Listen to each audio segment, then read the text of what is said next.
Right. Uh, After a week absence, sounds like this mic is on, like too strong.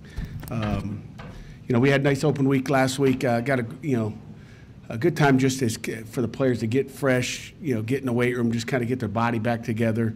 Opportunity for our coaches to evaluate what we're doing, well, what we need work on, where do we make improvements that I won't really get into. You guys probably know for me. All weaknesses, but just things that we need to improve on in the open week. You got a little extra time to prepare for a really good Duke football team that's going to come in here at Saturday 3:30, and they had a tough loss this past weekend at home against Virginia, who's another good football team in the Coastal Division, which every year is a battle. But that'll open up for questions. Forgive me if you were, I know you probably don't talk about this so much. I'm curious about the genesis of the punt play against Notre Dame. Was that something that you had seen other teams do in the past before? I mean, the whole changing numbers thing. I'm just sort of curious where the genesis of that played. The changing of numbers. It's just getting a similar number so they don't, if we ran Kenny Pickett out there, I think they would know maybe it's a fake. So it was, a similar number that, most people don't check that. We thought we had a good play. We didn't execute like we need to.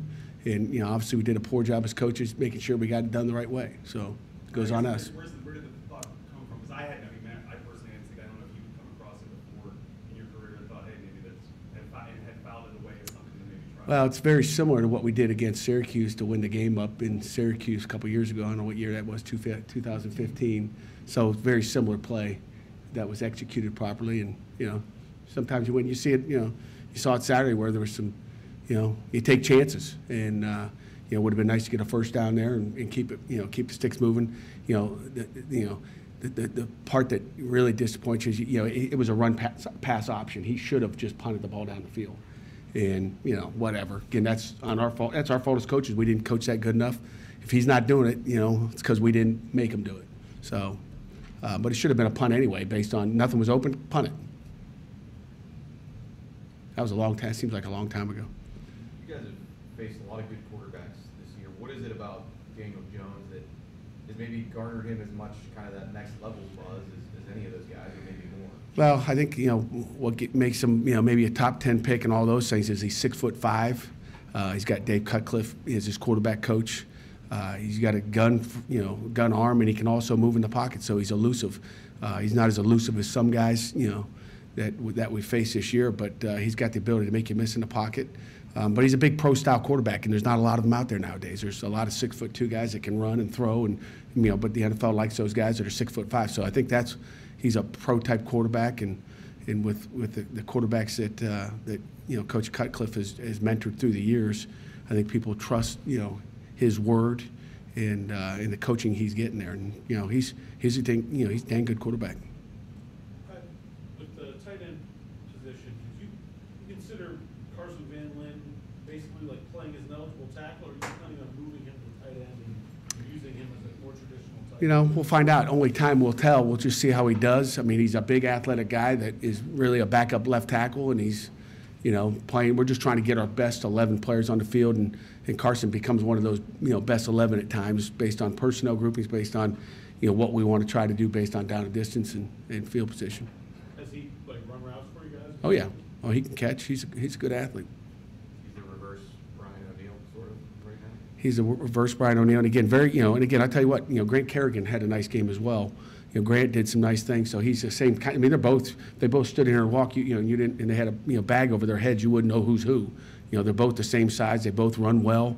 They're both athletic, and they both could play tight end. They both could play offensive tackle. Since Will brought up the fake punt, who would be your blame Will? Huh? Okay. Always blame Will. Who would be, if you came to it and you do something at quarterback, who would be your backup quarterback right now? Right now it would be Jeff George, I believe. Yeah. Right now, Jeff would be the guy. We know we got confidence in Ricky as well. Jeff's come in and really picked stuff up well. So when you look at the Coastal Division standings and see how bunched up it is, I mean, is that something you can point to your team like, hey, we're right there, we're 2-1. There's a lot of teams right in that same mix. Yeah, I mean, I think it is. I mean, you know, that's kind of, you know, what you want to do is take one game at a time in the ACC, and we got 5 to go. There's a lot to look forward to. We just, you know, we can't look too far ahead. Can't really, the standings mean nothing. It's just the only thing that matters is what we do this weekend against Duke.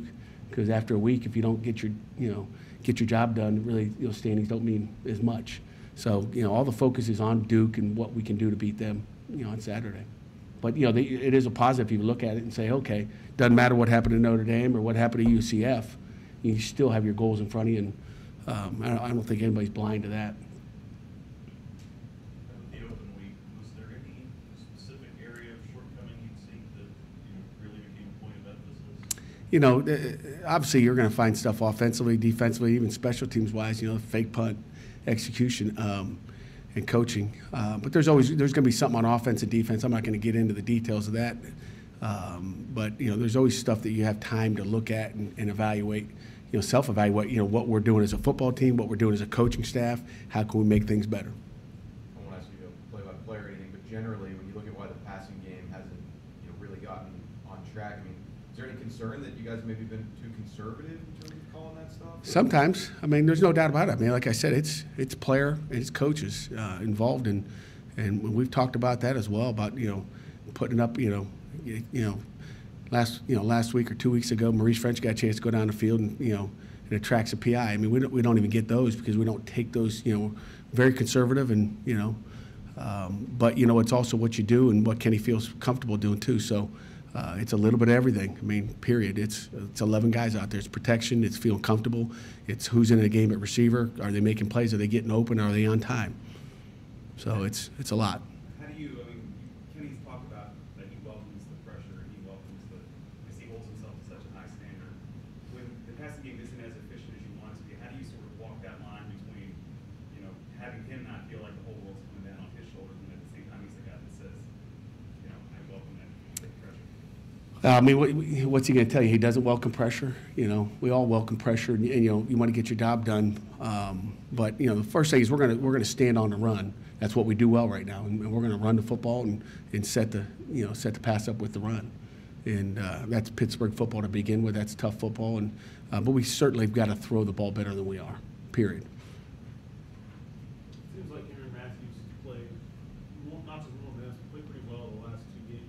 Mm-hmm. What do you feel like has been the difference maker that led him to separate himself from a bunch of those other guys from playing better? Well, you know, it's first of all opportunity. You know, and there was probably a point 5 or 6 weeks ago where he was all, you know, disappointed, and I just said, you know, Aaron, just keep fighting. You know, keep fighting. You know, Sear Mack was in at that time, and I'm not sure when he'll be back. And you know, but you know, really opportunity to go out there, and then you know, he's practiced better. And you know, I look at, you know, guys that want to play, you better practice better, and he's practiced better, and it's translated onto the football field. So I'm happy for Aaron that he's had some opportunities. He's made some catches too, but he can still get better. Where does Trey Tipton stand in the pecking order? He was in the game, at least for that last Mm-hmm. You know, Trey, you know, that's, again, if you practice better, you know, you play better, you get opportunities, and Trey's a guy that's going to get opportunities. I mean, he's done some good things, and you know, he's got to make more plays for us. He's a guy that's got, you know, the ability to make plays, and we need to get him out there. Period. His knee's not an issue any longer? You know, Jerry, I don't know. Is it? I don't know. Come on. You faced a lot of mobile quarterbacks this year. Jones is kind of more of a 6'5", stand in the pocket. What kind of challenges does he bring to your defense? I mean, he can also scramble and throw it as well. He'll scramble for a first, even, you know, shoot, he's only out 2 weeks with a broken collarbone, so he's a tough guy. It's a drop-back guy that can rifle the ball in, so we have to be good at disguising coverages and getting reroutes on people. And, again, he's going to throw RPOs as well, so he does a little bit of everything as far as, you know, getting guys the ball, so he can deliver it in a bunch of different ways.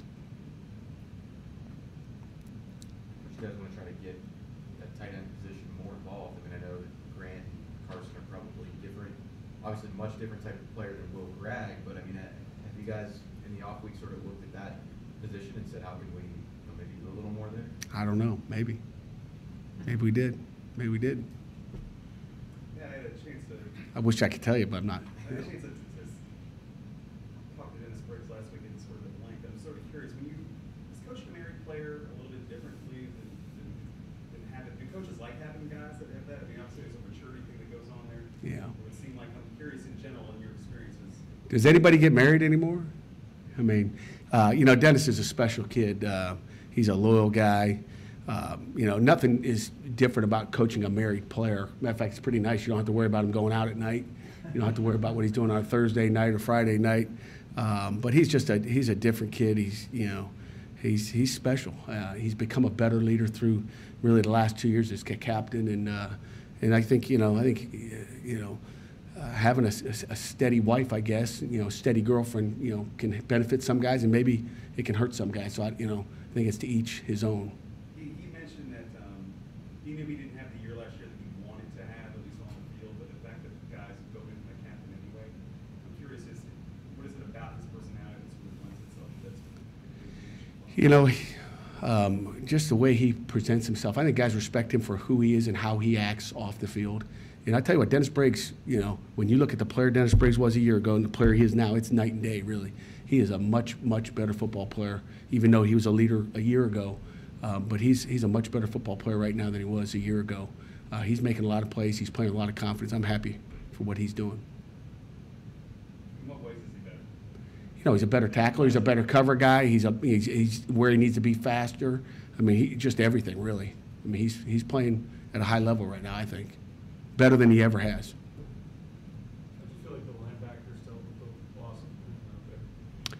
You know, I think Elias did okay. I mean, I think, you know, you lose one guy in the middle, and, you know, he's, you know, the heart of a defense, really. He gets everything controlled. But Elias did some nice things in there as far as getting everybody lined up. He's pretty cool. He wasn't in a panic, you know, being the first start of his career. And, you know, and again, you know, Sean is another guy that's got emotion, and you got, you know, Zeiss as well. I mean, so you got two older guys out there with him that can help make sure things are right. But you know, I think Reynolds did a good job.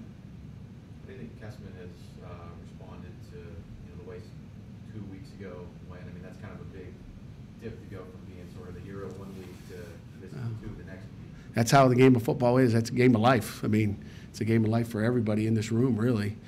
One week you're the hero, and you know, and you can't do anything wrong. And the next week, you know, things just don't go your way. That's, you know, every week someone wins and somebody loses. You know, my mom always reminds me of that. Like, you know, hey, half the teams win and half lose every week. It's like, wow, you know, you're right.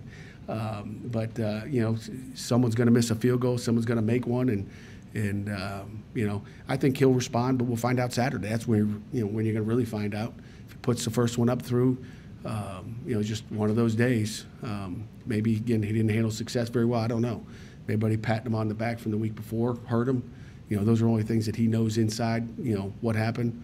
But I think he's a tough kid, and I trust he will, you know, he'll respond the right way, the way we want him to respond. Generally speaking, Pat, and not so much specifics, but beyond the final score during your self-scout sessions last week, what did you find out about your team that you liked? What did you find out about your team you didn't like? I didn't find anything I don't like. I like this football team. I like how they work. You know, we went out and had we had two great practices last week and went a lot of good on good. Did some 2-minute against each other, did some team periods together, did inside against each other, just becoming a better football team fundamentally. We just figured it was a good time. It was physical too. So again, the thing I like is they're resilient and they're going to come play, period. They love the game of football. I think they love what they're doing every day, coming to the office and playing ball. I mean, that's the thing you love about them is they're going to come out every day and give you everything they've got, and they do. And I don't dislike anything. Have you ever disliked anything about a team at this point in the season? Sometimes. Not here, though. I think it was last Tuesday was the first day that new transfer database or whatever kicked in with the new NCAA rules. Just kind of curious as coaches, if you guys looked at that thing, you know, one way or another, now that that's, I guess, a new part of the process in college football? Not really. I mean, this is not the time to be, you know, looking for transfers. You know, I think it's, you know, it is what it is. You know, it's something that after the season, if you have a need, you're going to look at it. But it's, I mean, it's almost too much from what I hear from the recruiting office. It's just like, you know, it's already probably 3 pages by now. I think people are using it in the wrong way, and you know, but that's what they got to do. What do you mean the wrong way? Well, just, you know, there's some guys that have redshirted the year before. When you look at, you know, things are happening, they've already redshirted, and then they play 4 games. And they think they can just do it again. It's like you're not going to get the year back. It's just kind of, you know, if you've already redshirted, just continue to play the rest of the season. What are you doing? That's way I look at it.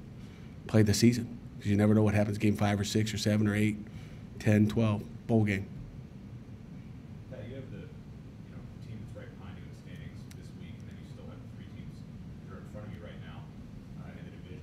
Do you emphasize that at all, the fact that you guys do kind of control your own destiny this week? Well, I don't think I have to emphasize. I think they all have cell phones and they look at the standings, I'm sure, besides other things on Twitter and the internet. But I mean, they understand where they are. I don't have to emphasize it. I think they understand it's one at a time, and we can't look, the 3 next guys are here. It doesn't matter. I mean, the only one that matters is Duke, and then the games get bigger if you win them. If you don't win them, they get smaller. So we got to make them bigger. Why do you just, this division is so jumbled? We're on the other side. I mean, it's been, obviously Clemson's been really good for a while. This division, it seems like every year Yeah. it's a mix. Well, I think when you look at the other division, I mean, you got Clemson there, and they've been the big daddy, of the Atlantic Division. And the Coastal's got a lot of great football teams, but again, anybody can win any week. And I think that's the difference there. I think there's not one team in the Coastal is going to defend another one and say, that's an easy win, But there's a dominant team over on the other side of the division. And then in our division, it's a lot of great football teams that, you're either going to win by 3 or lose by 3. It's going to come down to the wire. I think every one of these games the rest of the way is going to come down to the wire. It's going to be a 4-quarter focused football game, and you got to finish it, and you got to be disciplined to get that done. Anything additional? And how would you feel if the roles were reversed and you had a game this week after having a game previous week against a team that had a bye?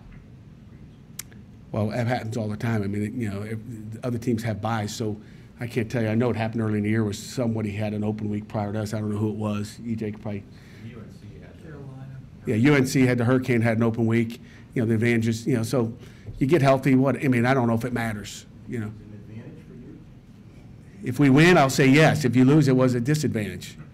I mean, you don't know. It's hard to say. Coaches don't think about that kind of stuff. You like to guess on these things, and I wish I could tell you there's a stat, but I can't. I don't think there's a stat. Sometimes people feel like you have an open week where you lose your rhythm, and you're back to the first game of the season. I think it's just another game, and I try not to look at it as anything different than a chance to get fresh, evaluate what you're doing, start to lock into your fundamentals a little bit more because you have a little bit more time to do that, and then this week we'll lock in the game plan. Back in the day, there weren't any offers, were there? I think there was, yeah. Did you play for their offers? I don't remember. That long. That's a long time ago. All right. There was open weeks.